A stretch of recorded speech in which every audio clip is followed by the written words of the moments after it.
Hello students, कैसे हैं आप सब लोग। उम्मीद करती हूँ सब अच्छे होंगे और स्वस्थ होंगे। मैं Meena Rana ICT virtual class में आपका स्वागत करती हूँ। स्टूडेंट्स, हम पढ़ रहे हैं क्लास 6 की हिंदी। हिंदी व्याकरण में हम आज एक टॉपिक को रिवाइज करेंगे, संधि। क्योंकि इससे पहले हमने उपसर्ग और प्रत्यय पढ़े थे, और उपसर्ग और प्रत्यय को पढ़ते समय कुछ बच्चों को शब्दों को जोड़ना नहीं आ रहा था, क्योंकि यहाँ पर कुछ नियम आपके हैं संधि में, जिसके द्वारा आप दो वर्णों को आपस में जोड़ते हैं, और कुछ नियम भी यहाँ पर आ जाते हैं। तो हम उन नियमों पर ही ज्यादा फोकस करेंगे। संधि को हम एक जल्दी से उसको रिवाइज करेंगे। साथ में हमने यहाँ पर नियमों को ही देखना है कि किस प्रकार से दो वर्णों के मेल से एक नया वर्ण बनता है। तो देखिए, संधि होता क्या है। सबसे पहले ये तो आप जानते ही हैं, हमने इसको पढ़ लिया था। जहां पर आपके दो वर्णों का मेल होता है वो संधि कहलाती है। ठीक है। और दो वर्णों के मेल से जो परिवर्तन आ जाता है, जैसे यहाँ पर रमा धन ईस, दो शब्द हम जोड़ रहे हैं, लेकिन यहाँ पर शब्द नहीं जुड़ते हैं बल्कि दो वर्ण जुड़ते हैं। अब माँ में अब किस प्रकार से जुड़ता है, जो प्रथम शब्द है उसके अंतिम वर्ण और द्वितीय शब्द के प्रथम वर्ण को हम आपस में जोड़ते हैं। ठीक है। तो प्रथम शब्द के अंतिम वर्ण और द्वितीय शब्द के प्रथम वर्ण को हम आपस में जोड़ते हैं, तब जाकर के एक नया शब्द बनता है। और जब ये नया शब्द बनता है तो यहाँ बीच में इन दोनों वर्णों के मेल से कुछ परिवर्तन आ जाता है। ठीक है। तो इसी को कहा जाता है संधि, ये आपकी संधि कहलाती है। अब यहाँ पर गिरिधन इंद्र, गिरिधन इंद्र, तो यहाँ पर आप देखिए इसका अंतिम वर्ण रि है और इसमें स्वर किसका आ रहा है, ई का। और यहाँ पर देखिए तो यहाँ पर फिर से ई धन ई आपका ई हो जाता है। अब ये ई कैसे होता है, ये नियम ही इस पर ही हम आज की क्लास में फोकस करेंगे। तो यहाँ पर आप देख पा रहे हैं, यहाँ दो वर्णों का मेल हो रहा है और तब जाकर के ये आपस में मिल करके एक नया शब्द बना रहे हैं। तो यही आपकी संधि है। अब इसको शॉर्ट में लिखेंगे, दो वर्णों अथवा ध्वनियों के परस्पर मेल से उसके मूल रूप से में उत्पन्न विकार आपकी संधि कहलाती है। ठीक है। अब यहाँ पर आप देखिए संधि विच्छेद क्या होता है। आपने क्या किया, पहले दो शब्दों को आपस में जोड़ा, लेकिन शब्द जुड़ने के बजाय यहाँ पर दो वर्णों में क्या होती है, संधि होती है। ठीक है। प्रथम शब्द के अंतिम वर्ण और द्वितीय शब्द के प्रथम वर्ण में संधि होती है। अब इससे एक नया शब्द बनता है, उस नए शब्द को पुनः पूर्व अवस्था में लाना ही आपकी संधि विच्छेद कहलाती है। संधि के तीन भेद हैं, कौन कौन से, स्वर संधि, व्यंजन संधि और विसर्ग संधि। अब यहाँ आपको लिखने की आवश्यकता नहीं है, नियमों को आप लिखेंगे। ठीक है, क्योंकि आप पहले लिख चुके हैं, ये हम रिवीजन क्लास कर रहे हैं, तो इसको आप लिखने की आपको आवश्यकता नहीं है। तो संधि के यहाँ पर आपको तीन भेद बताए गए हैं। पहला है आपका स्वर संधि, दूसरा है आपका व्यंजन संधि और तीसरा है आपका यहाँ पर विसर्ग संधि।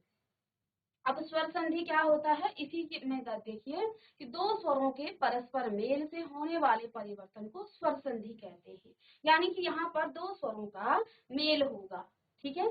तो अब यहाँ देखिए पर धन अधीन, पर का अंतिम वर्ण रॉ है, रॉ में अ का स्वर है। ये आपने वर्ण विच्छेद में पढ़ा था कि हम जो है दो शब्दों को क्या करते हैं, जोड़ते हैं। तो अब देखिए रॉ जो है ना, रॉ में अ का स्वर है। तो ये रॉ है, ये किस किस से मिलकर बना होता है, ये स्वतंत्र अवस्था में ऐसा होता है हलंत के साथ, इसमें अ भी जुड़ा है, अर्थात इससे हमने स्वर निकाल देना है। तो ये आपका क्या हो जाएगा, अ धन अ। तो अ धन अ आपका आ हो जाता है। कैसे होता है ये नियम आगे पढ़ेंगे। तो यहाँ पर बेसिकली आप देख पा रहे हैं, शुभ धन इच्छा, शुभेच्छा नया शब्द बना और कुछ परिवर्तन आया और अ धन इ जोड़ा, दोनों ही स्वर है, अ भी स्वर है और इ भी आपका स्वर है। दयाधन आनंद, दयानंद। तो आप देखिए यहाँ अंतिम वर्ण आ और यहाँ अंतिम वर्ण आ, आधन आ दोनों ही स्वर हैं, तो दो स्वरों के मेल से यहाँ पर परिवर्तन आया है। अब स्वर संधि के भी आपको 5 भेद बताए हैं, डिटेल में आप पढ़ चुके हैं। तो 5 वो कौन कौन से भेद हैं, पहला भेद है दीर्घ संधि, दूसरा है गुण संधि, वृद्धि संधि, यण संधि और अयादि संधि। ये 5 भेद है किसके, स्वर संधि के। अब स्वर संधि के 5 भेदों में से इनमें एक एक करके हम इसको पढ़ेंगे, और जो नियम ये है ना, इनको आपने लिखना है। तो अब आप देखिए स्वर संधि के भेद, और स्वर संधि के भेद में पहला है आपका दीर्घ संधि। ठीक है, पहला है आपका दीर्घ संधि। तो देखिए दीर्घ संधि क्या होता है, यदि ह्रस्व या दीर्घ स्वर, आपने वर्ण विचार में ह्रस्व और दीर्घ दोनों को पहचानना, दोनों को आपने जाना, ह्रस्व क्या होते हैं, दीर्घ क्या होते हैं, है ना। तो ह्रस्व या दीर्घ स्वर अ एक उ के बाद अन्य ह्रस्व या दीर्घ स्वर आ जाए तो दोनों के मेल से क्या हो जाता है, दीर्घ स्वर हो जाता है। हो सकता है कुछ बच्चों को ये समझ में ना आए, लेकिन जो नियम नीचे लिखे हैं वो आपको बहुत अच्छे से समझ में आ जाएंगे कि यदि अ के बाद अ आए तो आ हो जाता है, अ के बाद आ आए तो आ हो जाता है, आ के बाद अ आए तो आ हो जाता है। तो जब आप दो शब्दों को देखिए, हमने इससे पहले आपको उपसर्ग और प्रत्यय पढ़ाए थे। कुछ बच्चों को वहां पर क्या हुआ था, कंफ्यूज हुआ था कि आपने दो शब्दों को तो जोड़ दिया, लेकिन ये कैसे हो रहा है, ये कैसे नया शब्द बन रहा है। आप कह रहे हैं मत धन अनुसार, तो कुछ बच्चे यहाँ पर बता रहे थे कि ये मत अनुसार हो जाएगा। नहीं, यहाँ पर हम क्या करते हैं, जब दो शब्दों को जोड़ते हैं तो इनके वर्ण आपस में जुड़ते हैं, ठीक है ना। तो इसलिए हम इसको दोबारा से रिवाइज कर रहे हैं। तो देखिए मत धन अनुसार, इसका अंतिम वर्ण क्या है, तौ है। तौ से आपने अ का स्वर निकाला और यहाँ पर प्रथम वर्ण क्या है, अ है।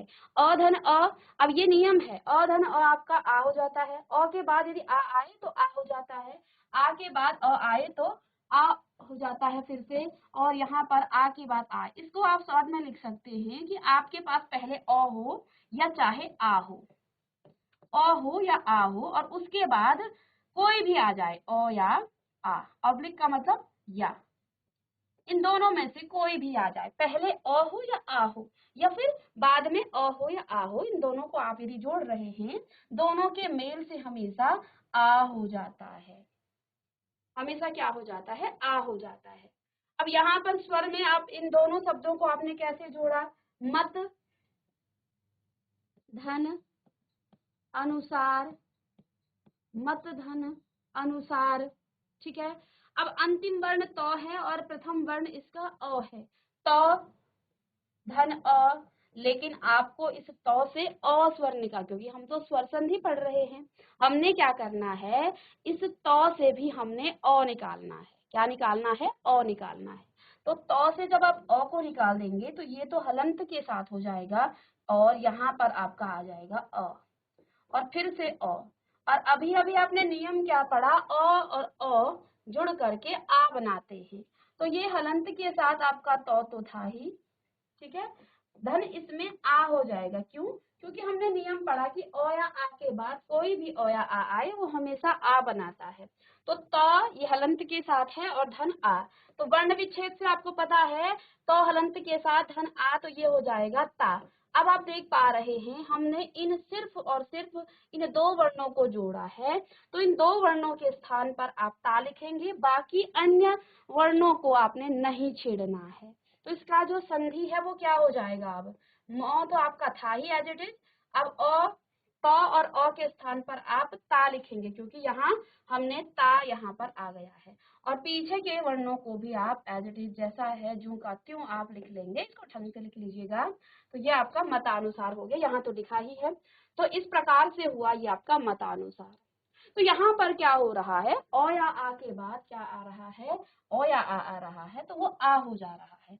और आप सभी शब्दों में देखिए, फिर यहाँ पर आप देखिए गज धन आनंद, अब इसको यहीं पर देख लेंगे, गज में आपका जौ का स्वर है, सॉरी अ का स्वर है, और जो आपका व्यंजन है आ है, अ धन आ फिर से आ हो जाएगा, तो जो ये जो आपका आधा हो जाएगा ना हलंत के साथ, तो हलंत के साथ जौ के साथ फिर से आप आ जोड़ेंगे तो जा हो जाएगा। बाकी आगे और पीछे के शब्दों में कोई आपको छेड़खानी नहीं करनी है, ठीक है ना। इस प्रकार से आपको, इसके बाद लास्ट देखिए, आ के बाद फिर से अ आया, आ धन आ हो जाता है, तो सीमा में आ का स्वर है और यहाँ अ का स्वर है, आ धन अ फिर से आ हो जाता है। तो यहाँ पर सी तो आपका ऐसी होगा, माँ और अंक की मात्रा पहले से था, तो सीमांत, ये आपका संधि इन दोनों की हो गई है। ऐसे ही श्रद्धा धन आनंद, श्रद्धा का अंतिम वर्ण धा, धा का धा से स्वर निकालेंगे आ का, आ धन आ फिर से आ, तो क्या हो जाएगा, श्रद्धा नंद, ठीक है ना। तो इस प्रकार से ये शब्द जुड़ते हैं, और ये शब्द आपको यही नहीं बल्कि आपको प्रत्यय और उपसर्ग जब आप पढ़ते हैं तो वहां पर भी हम क्या करते हैं, मूल शब्दों में या शब्दों के धातु रूप में क्या करते हैं, कुछ शब्दांश जोड़ते हैं। और जब आप शब्दांश जोड़ते हैं तो वहां से भी आपको एक पर्टिकुलर क्या लेना पड़ता है, वर्ण लेना पड़ता है, और वर्णों को ही हम क्या करते हैं, जोड़ते हैं, तब जा करके वो एक नया शब्द बनाता है। तो शब्द निर्माण की जो विधियां हैं, प्रत्यय और उपसर्ग, उसको पढ़ने से पहले आपको संधि पढ़ाई थी, ठीक है। तो ये नियम को आप दोबारा से लिख सकते हैं कि दीर्घ संधि क्या होता है हमेशा, अ या आ के बाद क्या हो जाता है, आ हो जाता है। अब इसमें और भी नियम है, ये तो अ या आ के बाद है, इसके बाद इ या ई के बाद कोई दूसरा इ या ई आए तो वो भी आपका क्या हो जाएगा, ई हो जाएगा। तो चलिए इसको आप नोट डाउन कीजिएगा इतना नियम, और साथ में कुछ उदाहरण भी। ऐसे ही यहाँ पर क्या लिखा है, परम धन अर्थ, परम का अंतिम वर्ण म है और इससे आपने अ स्वर निकालना है। यहाँ प्रथम वर्ण अ है, अ धन अ आ हो जाएगा तो परमार्थ। ठीक है, पर्वत में त है यानी अ का स्वर है, आ में आपका आ का स्वर ही है तो पर्वतारोही। सेवा में आपका आ है और यहाँ पर अ है तो आ धन आ, अ आपका फिर से आ हो जाएगा सेवार्थ। विद्या में आ है और यहाँ पर आ है, आ धन आ फिर से आ, विद्यालय। तो इस प्रकार से पहचान आप किस प्रकार से करेंगे, क्योंकि आपने क्या कहा है, दीर्घ स्वर आ जाता है। तो दीर्घ स्वर आता है आ ई ओ, तो बीच में जब आप जोड़ते हैं ना तो हमेशा आपको बीच वाले शब्दों में ही क्या मिलता है, परिवर्तन मिलता है। आगे और पीछे के शब्दों में परिवर्तन, यानी कि जो शब्द जुड़ते हैं उन्हीं में परिवर्तन होगा, है ना। तो अब आपको देखना क्या है, पहचान कैसे करनी है, आपके पास कुछ शब्द दिए गए हों, जैसे आपको दिया जाए गजानन, गजानन आपको दिया जाए और बताना है आपको कुछ बहुविकल्पीय प्रश्न पूछा जाए कि गजानन में कौन सी संधि है। आपको पूछा जाएगा गुण संधि है, वृद्धि संधि है, यण संधि है या फिर अयाधि संधि है। तो अब आप देखिए गजानन में कौन सी संधि है। आपने देखा कि गजानन का जो बीच का शब्द है यहाँ तो न है, इसमें आ का स्वर आ रहा है, कहीं ना कहीं दोनों के मेल से, दो वर्णों के मेल से आ आया होगा, इसलिए यहाँ पर जा आया है, यानी कि इसमें आ का स्वर आया है। तो ये आपका कहाँ पे होता है, ये आपका दीर्घ स्वर में या दीर्घ संधि में होता है। ऐसे ही मतानुसार, तो आप देख पा रहे हैं ता, मत धन अनुसार, तो ता आया है, आ का स्वर आया है, दीर्घ स्वर आया है, तो यहाँ भी आप एक इसको देख करके ही, शब्द को देख कर ही आप बता सकते हैं कि इसमें कौन सी संधि है। ठीक है, इसी प्रकार सीमांत में भी आप देखिए आ का स्वर है, धा आ का स्वर है, माँ आ का स्वर है, ता आ का स्वर है, वा आ का स्वर और या आ का स्वर। तो इनको देख करके, क्योंकि ये दीर्घ आपके स्वर हैं, तो दीर्घ स्वर को देख करके आप अनुमान या आप सीधे बता सकते हैं कि ये आपका क्या है, ये आपका दीर्घ स्वर है या दीर्घ स्वर है, तो दीर्घ संधि यहाँ पर होगी। इसके बाद आपका आ जाता है एक का नियम, इसमें 3 नियम है आपके, ठीक है, दीर्घ संधि में। पहला क्या था, अ या आ के बाद आपका यदि अ या आ आए तो फिर वो आ हो जाता है। अब देखिए इ धन ई क्या होता है, ई धन ई, फिर ई धन ई फिर से ई धन ई फिर से बड़ी ई आ रही है। तो इन चारों से आपको क्या समझ में आया, क्या चीज आपको समझ में आई, ये चारों को आप लिखिएगा। ठीक है, ये सेकंड नियम है, पहला नियम आप लिख चुके हैं, दूसरा नियम ये है, इससे आपको क्या चीज समझ में आई। यदि हम एक ही पंक्ति में इसको शॉर्ट में लिखना चाहें, इसी पंक्ति को, ये जो 4 नियम यहाँ पर लिखे हैं, तो क्या लिख सकते हैं, जैसे हमने अ या आ में किया था। देखिए यहाँ चाहे ई आया या ई आया, ई या ई, ठीक है, उसमें आप ए जोड़ें, चाहे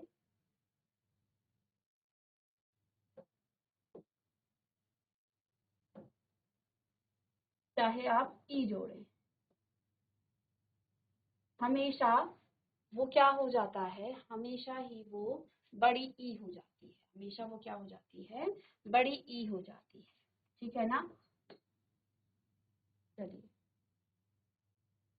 तो अब देखिए कुछ भी आया आगे या पीछे, कुछ भी आए, हमेशा वो बड़ी ई आ रहा है। ठीक है, चलिए इसके बाद देखिए नेक्स्ट आपका, अब इसमें कुछ उदाहरण दिए हैं, अभिधन इष्ट, अभिधन इष्ट। अब इसमें आप क्या देख पा रहे हैं कि इसमें छोटी ई की मात्रा है, यानी कि ई धन ई। तो देखिए हमने क्या कहा था, प्रथम शब्द के अंतिम वर्ण और द्वितीय शब्द के प्रथम वर्ण को हम क्या करते हैं, आपस में जोड़ते हैं। ठीक है, तो आपका यहाँ ए धन ई क्या हो जाएगा, ई, तो यहाँ पर अभीष्ट हो गया है। ई धन ई आपका क्या हो जाएगा, प्रति धन इच्छा, तो यहाँ पर छोटी ई है और यहाँ बड़ी ई है, तो प्रतीक्षा बड़ी ई हुआ हमेशा। नारी धन ईश्वर, नारीश्वर, क्योंकि यहाँ बड़ी ई है, यहाँ बड़ी ई है, तो ये भी बड़ी ई हो जाएगा। देवी में बड़ी ई है और इसमें छोटी ई है, तो देवीक्षा हमेशा ही बड़ा ये स्वर देता है, यानी दीर्घ स्वर देता है। इसी प्रकार देखिए रवि धन इंद्र रविंद्र, तो यहाँ पर ए और यहाँ पर भी ए, तो ए धन ए आपका बड़ी ई। मुनि धन ईश्वर, तो दोनों में छोटी ई और बड़ी ई है। योगी धन ईश्वर, दोनों ही बड़ी ई हैं। और सती धन इच्छा, बड़ी ई और छोटी ई, सतीच्छा। तो देखिए यहाँ पर अभीष्ट, प्रतीक्षा, नारीश्वर, देवीच्छा और रविंद्र, मुनीश्वर, योगीश्वर और सतीच्छा। ये आपके कुछ उदाहरण हैं इसके। अब इसके बाद देखिए ओ और ऊ के मेल से आपका बड़ा ऊ हो जाता है। इसमें आपका ओ या ऊ के छोटा ऊ और बड़ा ऊ मिल करके, तो यहाँ पर भी वही नियम है, ओ या ऊ दोनों बड़ा ऊ बनाएंगे। ओ धन ऊ, ऊ, ऊ धन ऊ, ऊ धन ऊ हमेशा ही बड़ा ऊ बनाएंगे। तो इसको भी आप इस प्रकार से लिख सकते हैं शॉर्ट में कि ऊ या ऊ के बाद, यानी कि इसमें जोड़ेंगे आप ऊ या ऊ, कोई भी आए वो हमेशा आपका बड़ा ऊ देता है। और पहचान क्या है, यहाँ पर बड़ी ई है, सब में आप देख पा रहे हैं इनकी शब्दों की ही पहचान हो जाती है। सब में आप देखिए अभीष्ट, प्रतीक्षा, नारीश्वर, देवीच्छा, रविंद्र, मुनीश्वर, योगीश्वर, सतीच्छा, सब में आप बड़ी ई का ही स्वर देख पा रहे हैं। तो इनकी पहचान भी यही है, शब्दों की पहचान ऐसे है, ठीक है। और सद्धि कैसे करते वो तो हम पढ़ ही रहे हैं। अब ओ और ऊ में भी यही काम होता है, ठीक है ना, जो हम अ और आ के परिपेक्ष में पढ़ा, और यहाँ पर यहाँ इसको भी देखिए इ या ई के जो हमने पढ़ा वही उ या ऊ में भी होता है।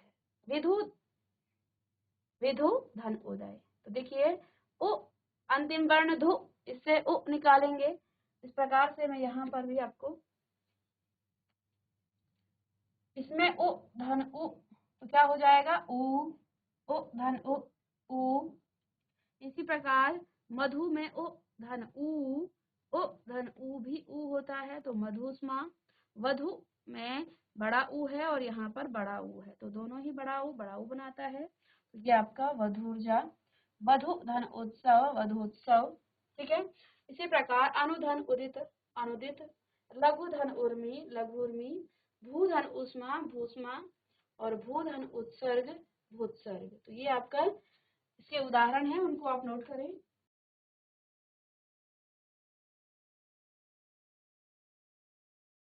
चलिए अब इसके बाद देखिए, ये तो आपका दीर्घ संधि कंप्लीट है। अब दूसरा इसी का स्वर संधि का भेद है गुण संधि। दूसरा भेद है गुण संधि।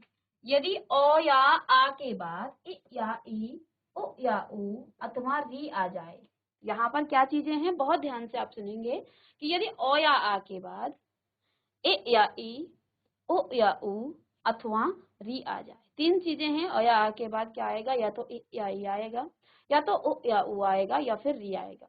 तो इन दोनों के मेल से क्या हो जाएगा, ए कब होगा, जब आपका इ या ई आएगा क्रमशः। इसको मैं अलग से भी लिखाऊंगी आपको। ओ कब होगा, जब आपका उ या ऊ आएगा। और अर कब होगा, जब री आएगा। तो अब यहाँ पर आप क्या लिख सकते हैं इसे, कि ओ या आ के बाद, यदि आपने ओ या आ के बाद क्या आ जाए, इ या ई आए, तो ये आपका ए हो जाएगा। इसको आप शॉर्ट में लिख सकते हैं। दूसरा है कि ओ या आ के बाद ऑब्लिक यहाँ आ को या बताएगा, धन उ या ऊ, तो तब ये आपका ओ हो जाएगा। और यदि ओ या आ के बाद आपका री आ जाए, सॉरी यहाँ पर धन होगा, इसको धन लिखिएगा, पब्लिक नहीं है, ये धन है, ठीक है। तो धन री, तब जाकर के आपका अर हो जाएगा।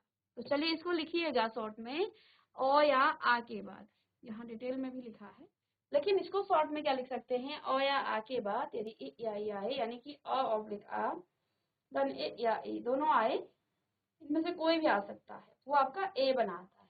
ओ या आ के बाद उ या ऊ आए तो वो ओ बनाता है। ओ या आ के बाद री आए तो वो आपका अर बनाता है, ठीक है। चलिए चलिए जल्दी से नोट डाउन करेंगे इसे।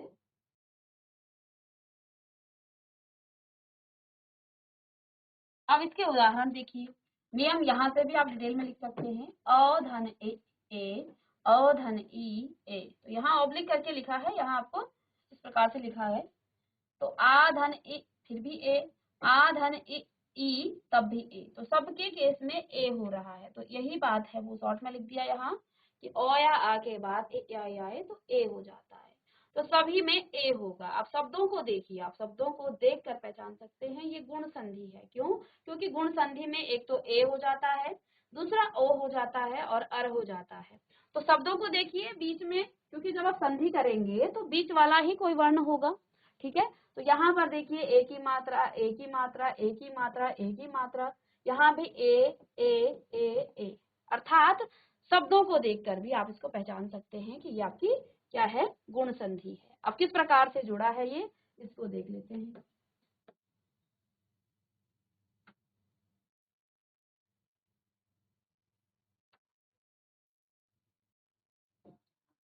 यहाँ देखिए गज धन इंद्र, गज धन इंद्र, हमने क्या कहा, अंतिम वर्ण और प्रथम वर्ण को जोड़ते हैं। प्रथम शब्द के अंतिम वर्ण और द्वितीय शब्द के प्रथम वर्ण को। इसमें जौ है, जौ में अ का स्वर जुड़ा है। ठीक है, और यहाँ इ है, तो अ के बाद क्या आ गया है, ए आ गया है, तो वो क्या हो जाएगा, ए हो जाएगा। तो यहाँ पर आप देख पा रहे हैं, क्योंकि जब इससे आप अ का स्वर निकालेंगे ना जौ से, जब आप जौ से ए का स्वर निकालेंगे, सॉरी, जौ से अ का स्वर निकालेंगे तो ये इस प्रकार से हो जाएगा, ज धन अ को तो अलग कर दिया है। अब यहाँ ए हुआ है इन दोनों के मेल से, वो ए इस जौ में लगेगा तो ये जे हो जाएगा, और इसमें अंग की मात्रा पहले से थी, तो ये आपका गजेंद्र हो जाएगा। ये क्या हो जाएगा, गजेंद्र आपका हो जाएगा। ठीक है, चलिए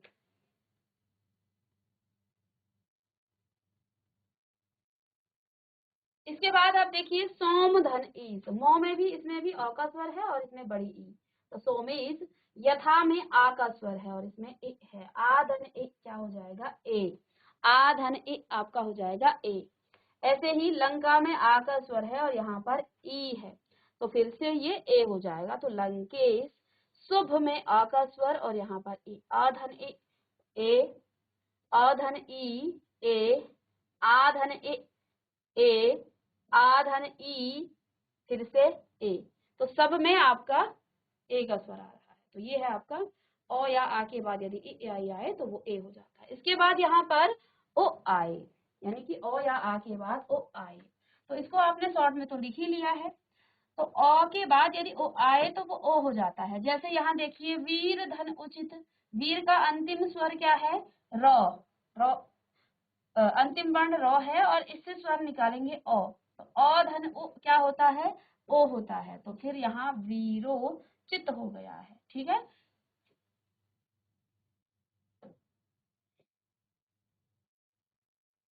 फिर यहाँ पर देखिए अ या अ और ओ क्या होता है, फिर से ओ होता है। इस सभी केस में आपका ओ हो जाता है, इसको हमने शॉर्ट में लिख लिया था। सूर्य में अ का स्वर, फिर से उ, अ धन उ, फिर से आपका ओ हो जाएगा, तो सूर्य ऊर्जा। इसको हम नोट में कराएंगे नेक्स्ट क्लास में, ठीक है ना, डिटेल में पढ़ाएंगे। अब यहाँ देखिए गंगाधन उदक, गंगोदक, क्योंकि यही नियम आपको कहाँ पर उपसर्ग और प्रत्यय में यहाँ पर दिक्कत आ रही थी, तो इनको हम नोट में आपको समझाएंगे कि कैसे ये दो स्वर जुड़े, दो वर्ण जुड़े हैं और कैसे इनका जो है एक नया शब्द का निर्माण हुआ है। क्योंकि शब्द निर्माण विधि में भी ये आपके प्रयोग होते हैं, ये संधि तक ही सीमित नहीं है। जब आप दो शब्दों को, दो शब्दांशों को जोड़ते हैं तो वहां पर भी आपको संधि करनी होती है, क्योंकि आपको नए शब्द बनाने हैं और कुछ जोड़ के बनाना है। कभी हम शब्द के मूल शब्द के आगे से यानी कि पहले जोड़ते हैं और कभी मूल शब्द के बाद में जोड़ते हैं। तो दो विधियां हमने शब्द निर्माण की पढ़ी है, प्रत्यय और उपसर्ग। उपसर्ग जब शब्द मूल शब्द के आगे से यानी कि पहले हम कोई शब्दांश जोड़ते हैं वो आपका उपसर्ग कहलाता है, और प्रत्यय आपका बाद में जुड़ता है, तो वहां पर भी आपका ये काम आ जाता है। ठीक है ना, क्योंकि कई बार हमें ये नियम ही नहीं पता कि वीर र, तो इसको कई बार बच्चे क्या करते हैं, वीर उचित लिख देते हैं, तो ये गलत है, क्योंकि दो यहाँ शब्द जुड़ रहे हैं या दो शब्दांश जुड़ रहे हैं, तो यहाँ दो वर्णों का मेल होता है। ठीक है, और क्या नियम है ये यहाँ से आप देख पा रहे हैं, तो आप इन सभी को लिख लें और इसको हम नेक्स्ट क्लास में डिस्कस करेंगे और इसको नोट में पढ़ाएंगे किस प्रकार से ये जो है, जैसे गंगा धन उदक गंगोदक, तो यहाँ ओ की मात्रा आ गई। गंगा यहाँ आ का स्वर था, फिर से उ, तो आ धन उ आपका क्या है ओ, तो गंगो मी। ऐसे ही हित धन उपदेश अ धन उ, तो फिर से आपका ओ, और समुद्र में अ है और इसमें उ, तो अ धन उ आपका क्या हो जाएगा, यहाँ पर भी ओ की मात्रा। इसी प्रकार से अन्य आपके उदाहरण भी हैं और आगे की जो आपकी संधि है उसको हम नेक्स्ट क्लास में डिस्कस करेंगे। तो मिलते हैं नेक्स्ट लेक्चर में, तब तक के लिए thank you and have a nice day.